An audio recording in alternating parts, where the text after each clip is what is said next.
you will have to choose to not allow the numbers of zeros in your bank account or lack of them, the judgment of other people or other people's thoughts about you to not dictate your confidence. Far too often, too many people are waiting for perfection before they even take a step forwards. And I'm here to remind you that there's no such thing as perfection. So you need to do this.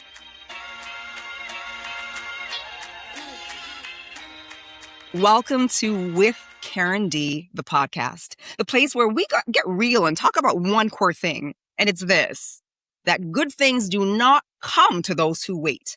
Good things come to those who go out and get it.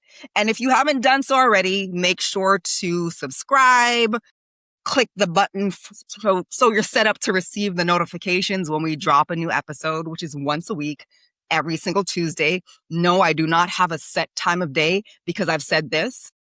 Just know that I drop episodes every Tuesday and we talk about everything from the core is confidence. We talk about peak performance. I share the strategies that I use with my clients. And I'm really pulling back the curtain to share the secrets that have them showing up with confidence. Because here's a fact. Confidence is not an emotion. It's a choice. My question to you is, what are you choosing in any given moment? There are a few facts about life that, in all honesty, we have to come to terms with. One is this. Change will always happen. We know things won't stay the same. And it's not about the change that happens to you. It's always about how you perceive the change. It's about how you respond to the change. And the biggest piece is the meaning that you choose to add to the change. Think about that for a moment. When things happen to you, what meaning do you add to it? Because often, and I say 90% of the time, it's not about what happened. It's not about the situation. It's about the meaning you add to the situation. I want to share something with you. I'm an author of 3 bestsellers, 3 Amazon bestsellers. And about 3 years ago, I received an email from a publisher saying they would love for me to write a book for them to publish. So traditional publishing. So if you know about it, you do. If you don't, I'm not going into it. Nonetheless, I was freaking excited. They asked me to send them an outline. They said they've never had a confidence, peak performance, and communications expert write a book with them before. This would be one of the first of the first. And my friends, I got so excited.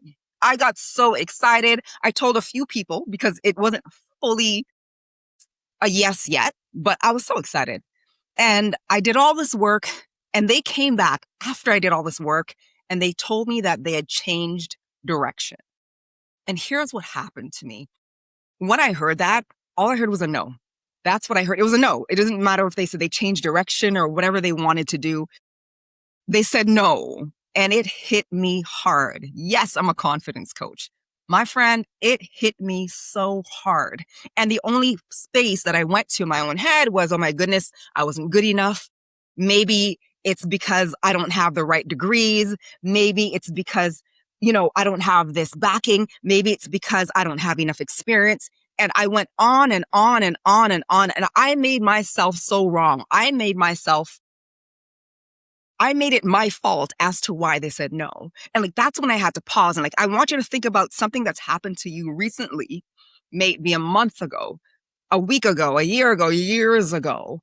And I had to ask myself this question. And I want you to ask yourself this question.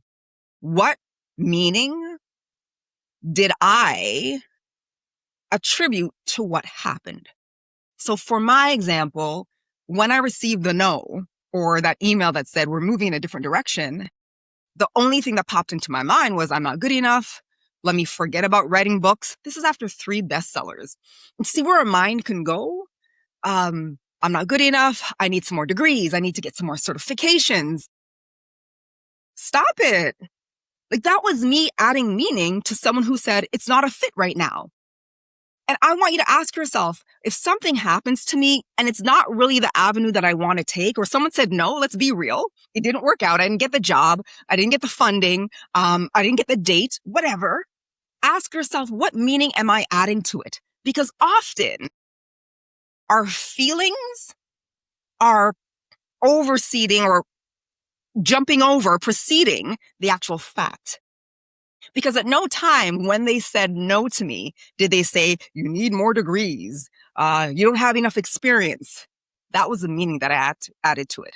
When I looked at the fact, what they did say was this: we've chosen to go in another direction.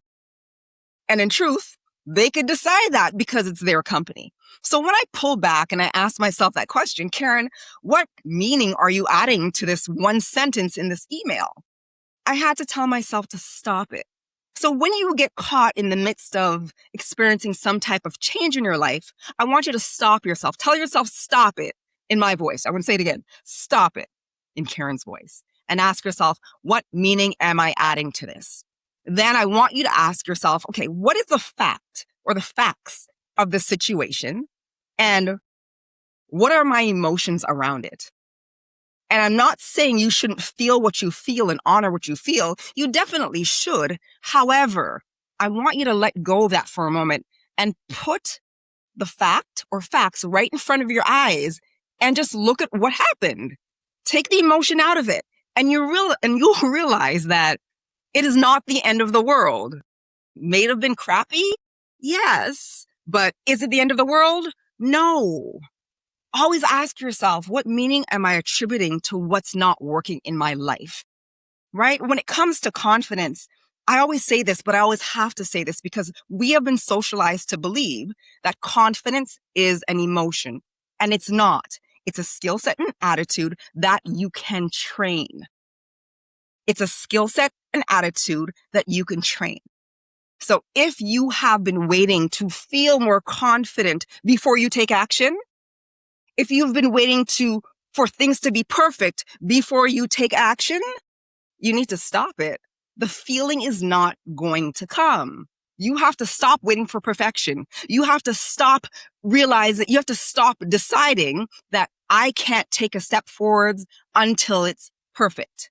My friends, I'm going to say it again. I'm going to show it to you again. It's time to do this.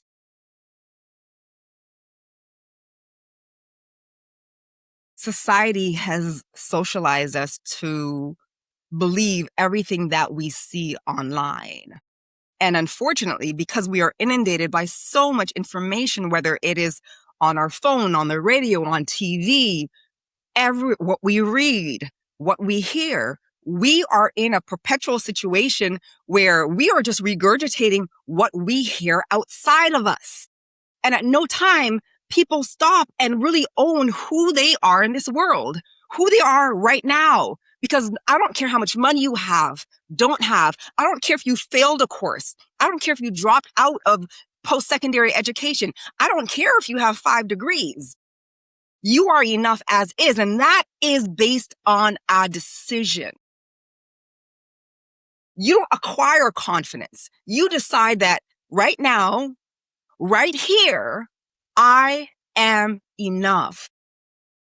Now, I want to share a few things you can do. So if you're in a space where you're saying, well, okay, I'm waiting for perfection. I need to do a few more things. I need to finish this course before I need to get some more experience here before those are all excuses. I'm here to call you out. Stop with the excuses. Now, I know it's easier said than done, which is why I want to have a conversation around what you can do right now, right after this episode, so you can start to show up with more confidence, because it's a choice. It is not a feeling. All right? So get your notepad, whatever you're doing, just write it down. The first thing is this. I want you to take small actions because they matter. I want you to, on a daily basis, do one action, take one action, do one task outside of your comfort zone. Because what happens when you do that is you start to stretch yourself and you realize to yourself that you can still take uncomfortable action. And you don't need to fully release all the fear that you're feeling before you do something that's uncomfortable. And as you continue to do that, you show yourself. And this is great because you are no longer depending on external factors or cheerleaders or someone saying, Karen, you can do it. You are showing yourself what's possible for you when you do things outside of your comfort zone. So that's the first thing I want you to do. Every single day, I want you to do something that makes you feel uncomfortable, right? The small steps, those small actions matter, and those are small wins as well. The second thing is this. I want you to be intentional with your self-talk. I call it head talk. Far too often, the conversations we have about ourselves, with ourselves in our own head, are based on what we've heard from other people. It's based on what we have been groomed to think. And I don't know if you know my story, but when I was growing up, my nickname was Chatterbox. I got in trouble by my family, my parents, because I talked too much. And based on what I experienced growing up as a child, Chatterbox was a negative nickname. There was nothing positive about it. I knew as soon as I heard the word or a family member call me a chatterbox, I knew it was coming next. I was getting in trouble. I don't know. How about you? I have a Jamaican background, so I got in trouble. So everyone's definition of trouble was different. I got in crap as soon as I heard that word. So as I went into elementary school, the junior high, I realized that, chatterbox does not have to be as negative. And I'm going to say it this way because I wasn't thinking at this high level, chatterbox isn't negative. I wasn't thinking that in grade 7 and 8. What I was thinking was this. There's nothing wrong with asking questions. And I realize it now, what happened to me back then. When I was in grade 7 and 8, I realized that it was okay to ask questions. And it didn't mean that I talked too much and it was a bad thing. It didn't mean that I wasn't a good person. It didn't mean that I was a nuisance. It didn't mean that my questions would irritate people. I had to, and I did, redefine what chatterbox meant. And in grade 7 and 8, I switched that definition. Now, remember, it wasn't as sophisticated as I'm sharing it there. I just decided for myself that, okay, so I'm just going to ask questions and it's okay and it means nothing's wrong with me. And then as I progressed through high school, I realized that asking questions was a good thing because most people were afraid to ask questions or ask for what they want. So I had to make a decision around the meaning I attributed to chatterbox.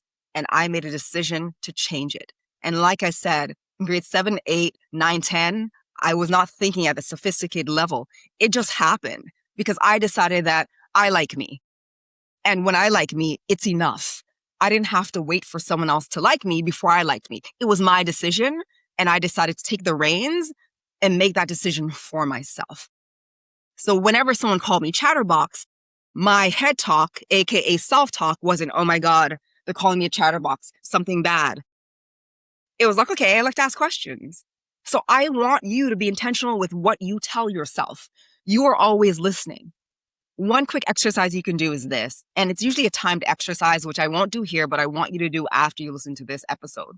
I want you to grab a piece of paper and a pen, right? And I want you to write down 10 things that you do really well or 10 of your assets. It doesn't have to do with work. It can do with social stuff. So, for example, I am really good at making people smile. I like to make people laugh. I'm really good at baking. This is for you, not for anyone else. Just all of your assets, all the things you do well in the world, all the things you're proud of. And after you do that, and you shouldn't take more than 60 seconds, 1 minute to do that, I want you to then take your phone and take a picture of it, right? Take a picture of it. And then I want you to save it in your phone under a file that's named I Am Enough As Is.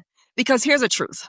We live in a society where people will tell you that you're not enough. And if they don't verbally tell you that you're not enough, you will see it online. You will read things that will reiterate that you're not enoughness. And that is not true. That is a belief that you've inherited. So I'm asking you to be intentional with your self-talk. So in those moments where I think we all experience, where you feel small, or you feel like you don't have enough experience, or it's not perfect yet, I want you to open up that file that says I am enough as is, and I want you to read it. And I want you to remind yourself who you freaking are in this world. And that equates to enough as is right now. Be intentional with your self-talk. It's a choice. Stop allowing other people's beliefs. Stop allowing what you see on social media to tell you who you are in the world. That's a second thing I want you to do. Now let's move into the third thing. And easier said than done. It always is, but you have to make a decision if it's important to you to do or not. The third thing is this. Stop comparing yourself to other people.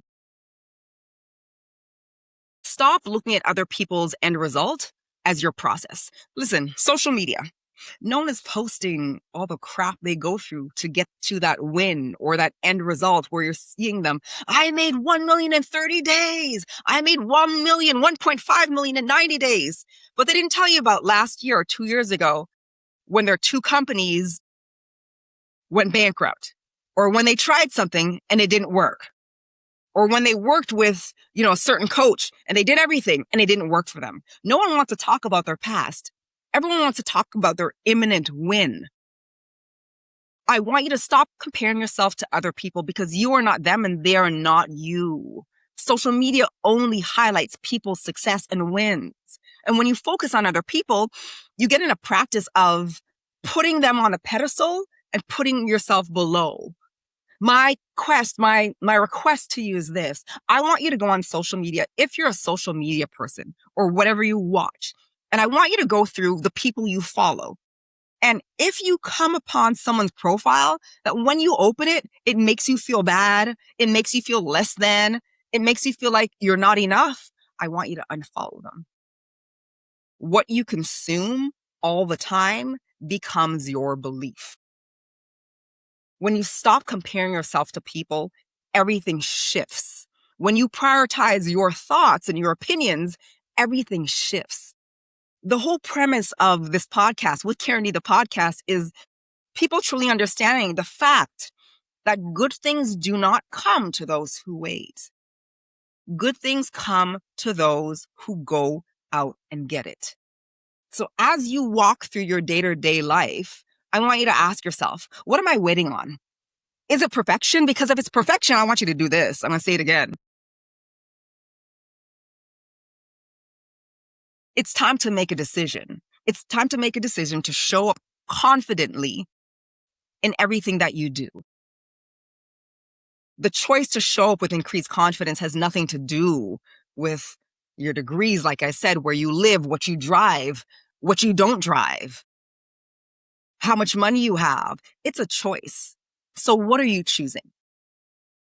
So as I get ready to close out this episode, I just want to recap those 3 things you can do right now after this podcast to show up with more confidence in every area of your life. The first one is this. I want you to start taking small actions every single day, something that pushes you outside of your comfort zone, right? Number 2, I want you to be intentional with your self-talk. If you're listening to my podcast, and I suggest you'll listen to some other episodes because they are amazing, but nonetheless, I call it self-talk or head talk. Be intentional with it. Make that list, take the picture. When you're feeling down on yourself, open up that file that says, I am enough as is right now, and remind yourself of who you freaking are in this world. And the last one is this. Stop comparing yourself to other people. I want you to start comparing yourself to the last week's version of you. Your goal every day is to be a better person based on who you were the day before, not based on someone you went to school with in high school. Often when we see people's successes, we don't know the road that got them to that success. We don't know the valleys that they may or may not have dipped in. And sometimes when you hear that full story that they walk through to get to that win, you wouldn't even want it. Stop believing that someone else's win is better than yours. We are not the same. Even if you are a twin or triplet, you are not the same as that sibling. You're enough as is. So there comes a time in your life where you have to decide, and I'm asking you to make that decision and stop leaving it in someone else's hands. I don't care if you failed the test, you failed the course, you dropped out, You have 4 degrees, you won an award, you still get to decide who you are in this world. And my friend, you are enough as is. If you haven't listened to any other episodes, make sure to jump on my channel and consume it. I want you to do a podcast. What do you call it? Next Netflix and chill. No, I want you to do a With Karen D podcast and chill. And if you know someone who's challenged with perfection or challenged with their level of confidence, my ask to use this. Simply share this. I want to know what you're thinking below. Like, what are you challenged with? How's it been working for you? What's working? What's not? Please make sure to share what's happening in your world in the comment. And this is it for With Karen D, the podcast. Once again, I will see you next Tuesday. We drop an episode every Tuesday at whatever time, because I'm all about living this type of life right here. Thanks so much for joining me with Karen D, the podcast. And remember this. Good things do not come to those who wait. Good things come to those who go out and get it.